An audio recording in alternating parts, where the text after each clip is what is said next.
anniversary of the battle. So between this year and next year, we have a lot of things to celebrate. Rich history between Chelsea, Revere, and the surrounding communities. I have to be honest with you. I turned into a little bit of a history nerd as we started planning the 400, and I say that proudly. Living in the community for 52 years, it wasn't until we started celebrating the 400th and planning activities that I started learning about all the significant history that is Chelsea and all the historical facts that are pretty prominent. And something to be proud of. So I'm really excited for this presentation. I'm excited for the rest of the year, all things 400. For those of you that are aware, we are having a gala this year on June 27th. It's going to be in what we like to call North Chelsea, which is now referred to as Revere, our loving sister city. And we're also going to do a reenactment of the speech of General Lafayette on August 31st. And that's going to be on the City Hall lawn, and we're really excited for that event as well. And then on September 21st, the big day, Chelsea Day, with the big parade, our parade that we haven't had since the 300th celebration. And we can proudly say we have over 30 participants in the parade between local companies, various schools in the community, and various other community-based organizations. So I am super proud to have some of our city councilors in the room. We have some of our board members here, and I am truly, truly grateful for everyone who registered and took the time to attend this event. And be on the lookout for more. I'm excited for next year, the 250th celebration.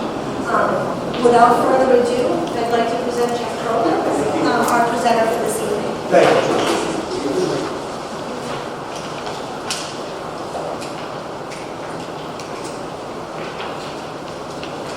Well, my name is Jeff Cronin, and I am thrilled to be here to share my research at the Battle of Chelsea Creek with you. And again, I'm glad to take any questions and answers when I'm done. But I want to thank Jen and Kareem Perez, the Chelsea Chamber of Commerce, and congratulations, of course, on your 400th anniversary of the settlement of Chelsea. It's quite Revere and Chelsea, by the way, have always been connected. Sladesville, Chelsea Creek, built by Thomas Pratt back in the early 18th century. We've got Revere Beach, which was formerly known as Chelsea Beach or Crescent Beach, okay? And the Civil War. Why the Civil War? Well, Jen kind of alluded to it. When I teach the Civil War, my students, and they're curious about who in Revere fought for the Union, I tell them, don't look up Revere, look up North Chelsea, because between 1846 and 1871, that's what we were known as. From 1739 to 1846, Revere was a part of Chelsea. Then we were North Chelsea. Then in 1871, we were the town of Revere. And then in 1915, we became the city of Revere and elected our first mayor, Arthur Curtis. As Jen mentioned, and it's in my biography, I'm an adjunct at Salem State, teaching 1 or 2 courses. But prior to that, I taught public school for 36 years in Revere, for middle school and high school students. And like every teacher, they have their stories. Well, I have my stories too. I'd just like to tell you a couple of them. The first one involves a talk that I was giving to a class on the qualifications in Article 2 of the Constitution to be President of the United States. And I mentioned to the class that you have to be at least 35 years old, 14 years a citizen, and you have to be a natural born citizen. And a girl raises her hand. Mr. Cronin, I don't think I can run for president. I said, why, Vanessa? She says, my mother told me that I was delivered by cesarean. True story. Another time, around the beginning of December, I think it was like either my first or second year, a girl raises her hand, chewing up. Mr. Perlman, you're Jewish, aren't you? Oh, here it comes. I said, yeah. Well, you Jews, you don't celebrate Christmas, do you? I said, no. Well, you celebrate that other holiday, Heineken? You can't make those stories up. Battle of Chelsea Creek. The background. can't talk about the Battle of Chelsea Creek without going back to the 17th century. Why? Because in the 17th century, the Navigation Acts were passed by the British Parliament. Navigation Acts, strict regulations and restrictions on colonial trade. Why? Because the colonists were getting away without paying any tariffs or taxes or sending their ships to England first like they were supposed to. And so these Navigation Acts were passed, but they were not strictly enforced. And the colonists continued to skirt trade laws. There was a period called salutary neglect. Why? Why did Britain ignore these Navigation Acts and let the colonies trade with whomever they wanted? Two reasons. First, there was tremendous corruption in Parliament. Many of those people got their jobs not because of merit, but because of nepotism. They knew someone. As, for example, someone who I'm going to mention here that took part in the battle. The second reason, and the more important of the two, was because in the late 17th and 18th century, both France and England were fighting the wars for empire, and there were four of them. Between 1754 and 1761, the last of the four wars for empire took place. In North America, it was known as the French and Indian War. Everywhere else it was known as the 7 Years' War. When it was over and the Treaty of Paris was signed in 1763, Great Britain, as it was now called, and not England, Britain now controlled most of North America. That was a good thing. The bad thing for Britain was that their treasury was broke. They were in deficit. So, who did they call on to help them get out of their financial problems? The colonies. And beginning in the 1760s, taxes like the Sugar Tax, the Stamp Act, the Townshend Acts, which placed duties on glass and paper and lead and paint, things that the colonies all wanted. Now, taxes were placed on the colonies for the privilege of buying goods. Well, almost immediately, a group of patriots who called themselves the Sons of Liberty, Sam Adams, Joseph Warren, Artemus Ward, they got together and they began to protest against these taxes. Taxation without representation. There was no representation of power. No one to speak up for us. I tell my students all the time, and I wonder about this constantly, what if Ben Franklin, who was respected by everybody, what if Ben Franklin was invited to sit in Parliament? Now, obviously, he'd be outvoted every time. But the colonists could not say, we don't have any representation in Parliament. Wouldn't head it. Wouldn't head it. And they would not allow any representation. In 1764, a committee of safety was formed here in Massachusetts, led by the Sons of Liberty, to oppose these acts. In 1774, after the Boston Tea Party, General Thomas Gage was sent here as military governor as part of the Port Bill. The Port Bill closed the port of Boston to shipping. Britain tried to starve us because of the 347 crates of tea that were dumped into the harbor back the previous December. Thank goodness, Connecticut, Rhode Island, other colonies would secretly ship goods by wagon so we wouldn't starve. But that was an important event, Gage's arrival here. And then, after Lexington and Concord in April of 1775, orders were now given to the Committee of Safety to remove livestock from two islands, Hog Island and Noddle's Island. The first order came down on May 14th, 1775. It goes like this. Resolved, as the opinion of this committee that all the livestock be taken from Noddle's Island, Hog Island, Snake Island, and from that part of Chelsea near the seacoast, and be driven back, and the execution of this business be committed by the Committee of Correspondence and Selectmen of the towns of Medford, Malden, Chelsea, and Lynn, and they be supplied with such a number of men as they shall from time to time require, now stationed in Medford. On May 23rd, a second order was issued by the Provincial Congress of Massachusetts and the Committee of Safety, like this, May 23rd, 1775. Whereas the forces under the command of General Thomas Gage and Admiral Samuel Graves are frequently plundering and making depredations on the islands and seacoasts of this province, from where they plunder or purchase hay, cattle, sheep, and many other things, to this injury not only of individuals, but also of the great damage to the public. This strengthens the hands of our enemies. Therefore resolve that it be recommended to all persons living on those several islands that they remove their hay, cattle, sheep, etc., that they are exposed to those ravages and cannot be sufficiently guarded to far into the country as to be out of the way of these implacable enemies. Henry Howell Williams,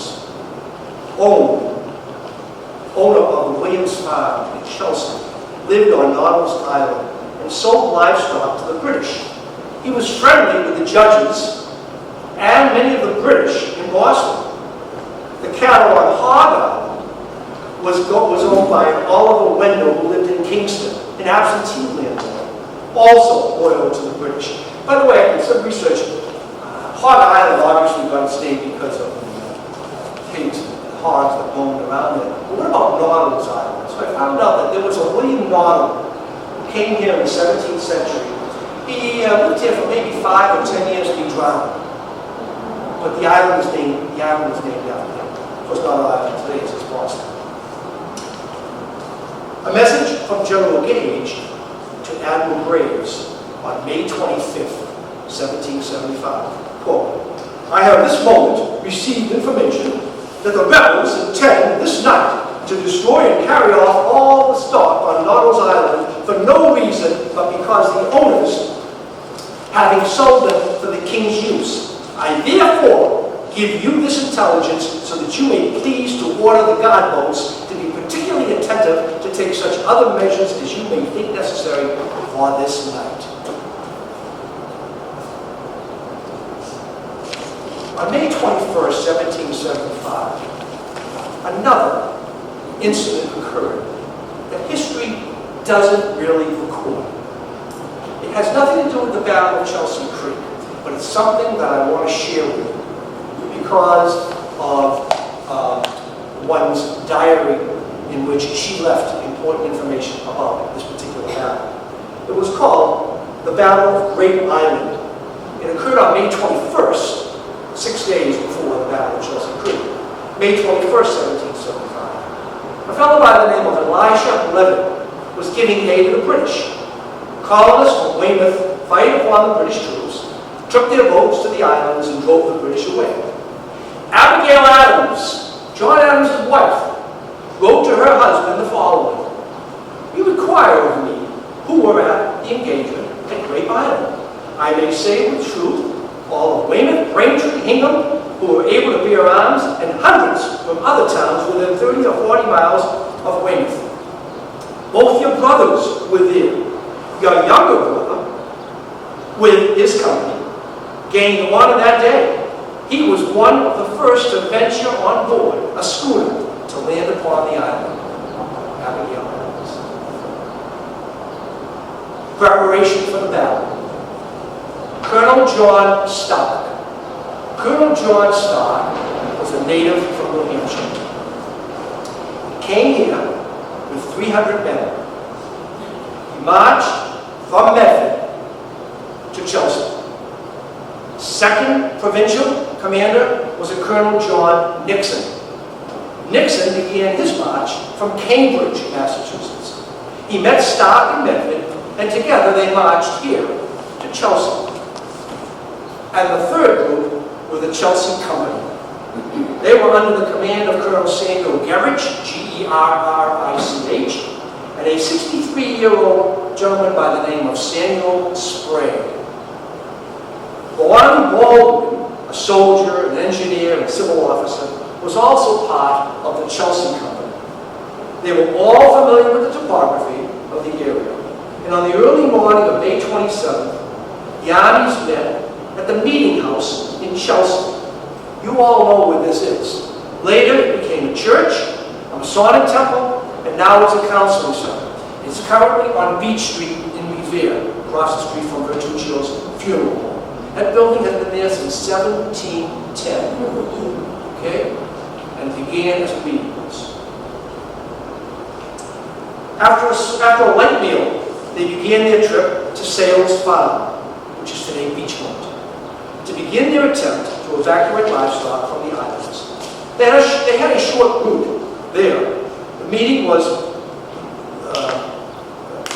they went from Winthrop Street to a straight route right to Sales Farm with only fences hindering their journey. The troops arrived at Sales Farm approximately at 10 o'clock that morning. The roundup begins.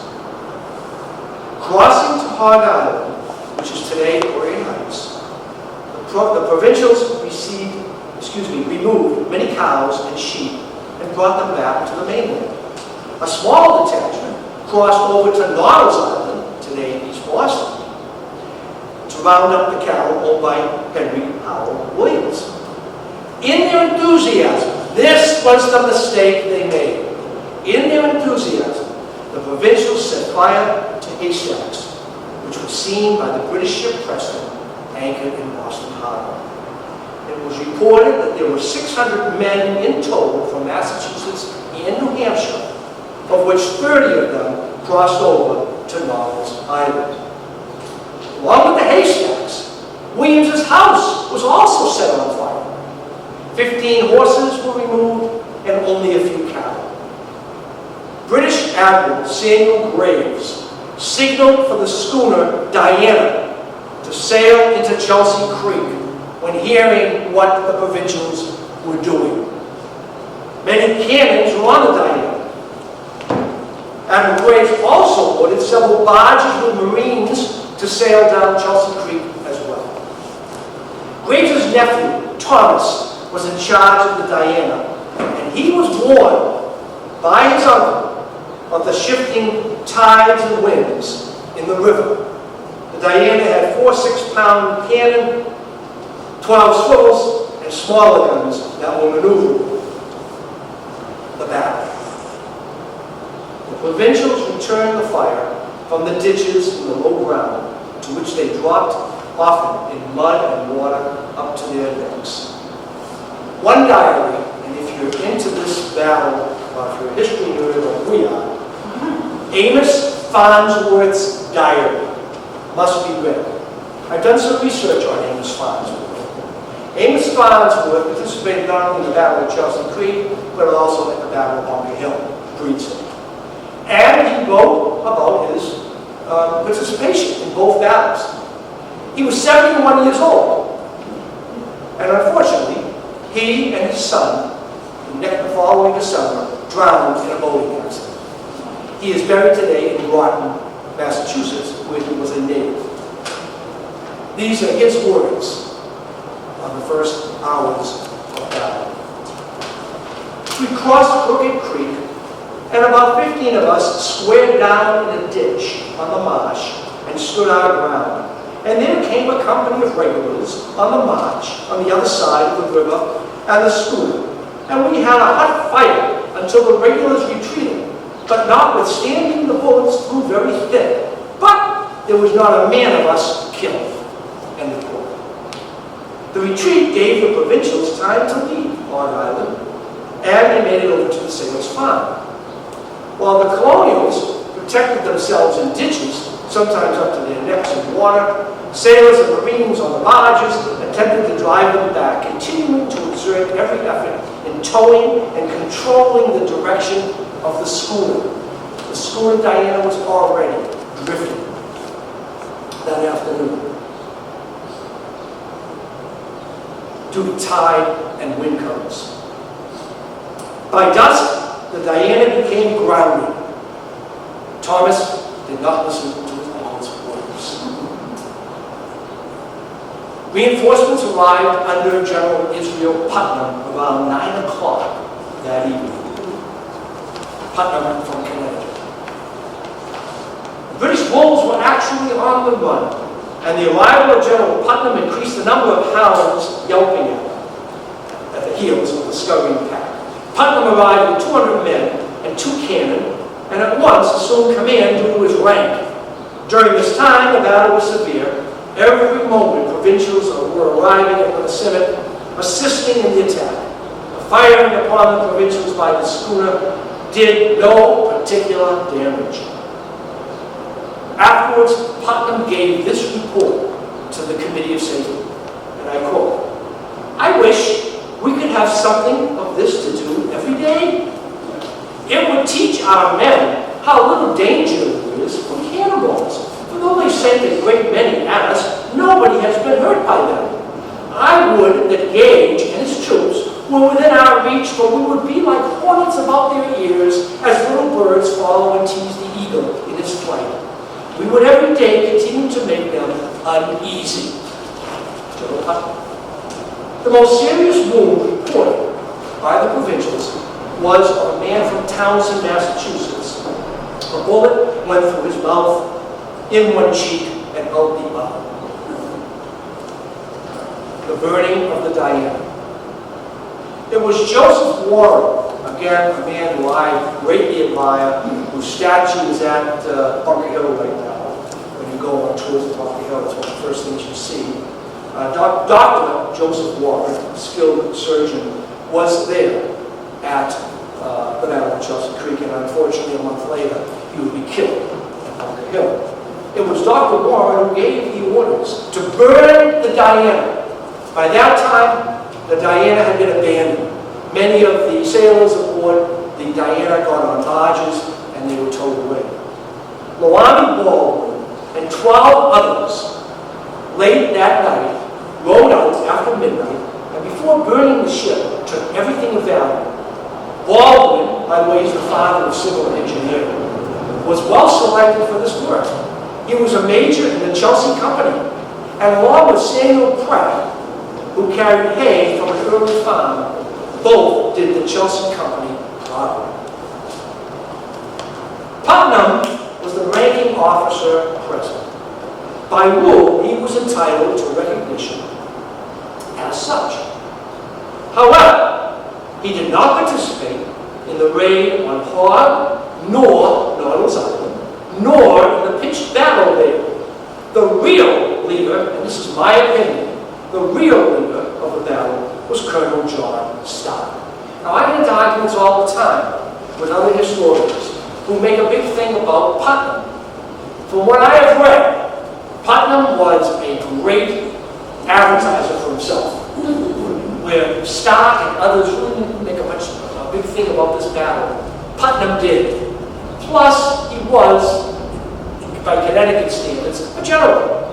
And so he outranked Colonel Stark and Colonel Nixon. And he arrived at 9 o'clock that night. The battle was over by then, pretty much. So, and also at the Battle of Bunker Hill, one doesn't know to this day who said those famous words, "Don't fight until you see the lights in their eyes." Some say it was Putnam. It was William Prescott, whose statue stands outside Bunker Hill today.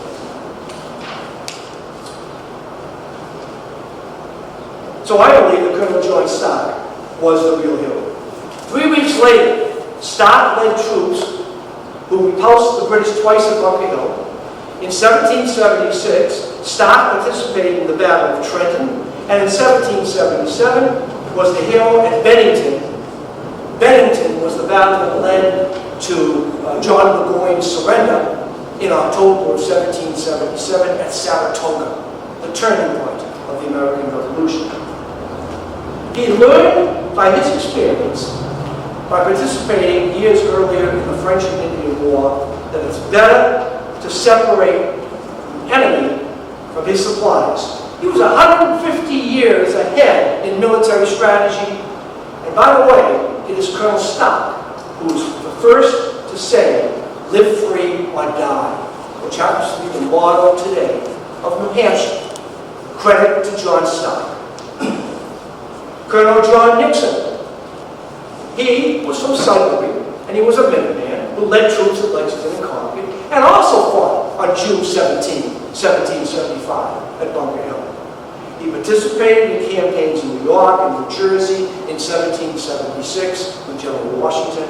He led troops at Harlem Heights and later Saratoga. Eventually, Nixon received the rank of Brigadier General. According to Benjamin Sherlock, the Patriots brought to the mainland from the islands 6 horses, 27 horned cattle, and 411 sheep. Yes, they pretty much cut off the main supply of fresh meat that the British depended on to get them to stay in Boston. Casualties? Well, British losses range, depending on what you read, between 35 and 60 killed or wounded. Provincials? None were killed in the entire battle, and just 2 were wounded. And finally, the importance and significance of the Battle of Chelsea Creek.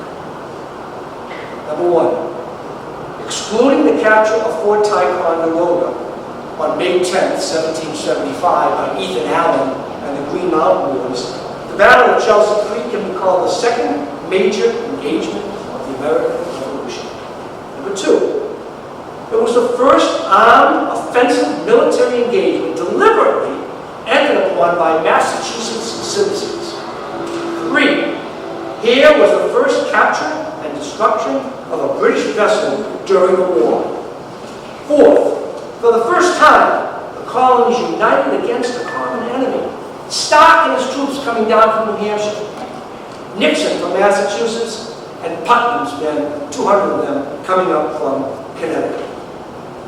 5th, it was the first battle in American history where cannon was used. The Battle of Chelsea Creek was more than just a raid on cattle. And we should be proud that between Lexington and Concord and Bunker Hill, we witness history in our own backyard. Today, just west of the skating rink on Broadway, stands a marker commemorating the bravery and the patriotism of the heroes in the Battle of Chelsea Creek. Thank you very much.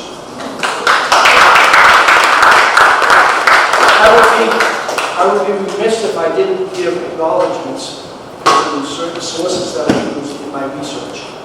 Benjamin Sherlock's History of Revere, a book that I got a hold of when I was in high school.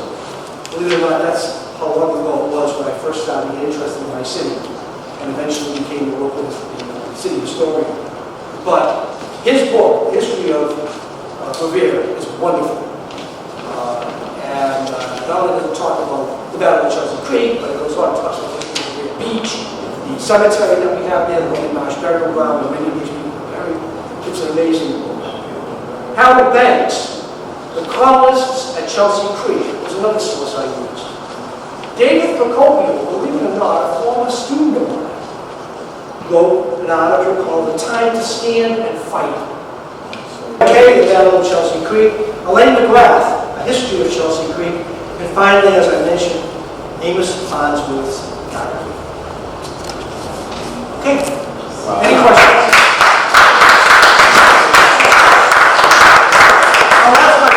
I'll ask my students, I ask my students this question, I'll ask you. How many learned something tonight that they didn't know when they walked in here an hour ago? Oh, good. Okay, that's good. Because if you didn't, I failed.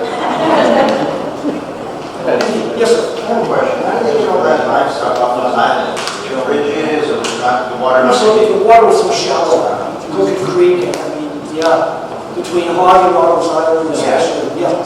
So they waded them right across, yeah. They put them on. So that marsh is in East Boston by what I still call Jimmy Maggs. Where is that, would that be on this map? Right, so that's part of Beach Bar. Right. Yeah. Where would that be, like? Just east of East Boston. No, I think You got Suffolk Downs, Yeah. That's it. Well, that would be North North Island. And that's North Island. Between Beach Bar, between the sales farm and North Island. Yeah. Yes, so East Boston, I think that's where they say Hot Island is the beach where the, Remember, there was no, remember each pathway, there was no water, there was no water. Yeah, where's the? Bellflower Launch, it's right there. I don't know, it's like, I know, it's I close by. there is on the. I wish they had, Yeah, I wish they would have asked. March thing now. It's I just don't like think this, so. you remember, It must. It's landfill. Right.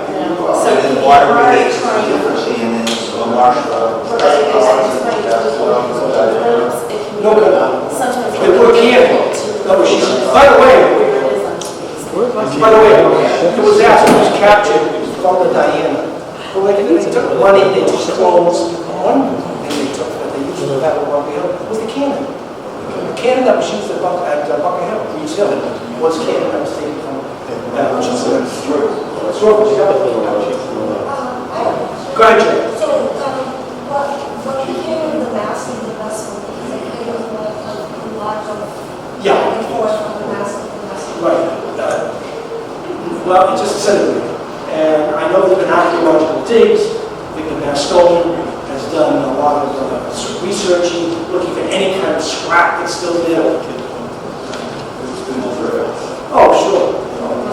There's really nothing there. I'd be shocked if they found any evidence of that. Is it true that there have been remnants found in the marshes and Riviera, like old cannons or old cannonballs or anything like that? That I couldn't do. I don't know. Who did what? The cat? The Valley Carriers, yeah.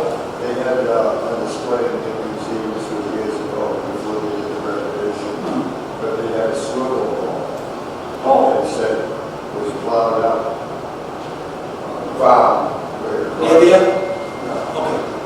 By the way, at the Lumbee Marsh Burial Ground, which is one of the oldest cemeteries in Suffolk County, I've been tours there many times, are buried veterans from the Revolutionary War right through the Civil War. And the last burial there was in 1929, a fellow by the name of Louis Millard fought the Civil War. But Samuel Sprague, who I mentioned, is buried there. And a very interesting man, I'm going to talk about him for a second, buried in the Lumbee Marsh Burial Ground was a reverend minister by the name of Phillips Payson, whose church was where the meeting house was on Beach Street. Phillips Payson went to Harvard, followed in his father's footsteps. And as I mentioned, was the minister in Chelsea. After before the Battle of Weston and Concord, he stepped down from the pulpit and volunteered to fight for the colonies. He actually participated in the Battle of Lexington. He cut off reinforcements of General Percy that was on their way to Lexington at Menominee, which is today Arlington. And then right after that, he went back to the pulpit and continued for many more years. That's not the entire story.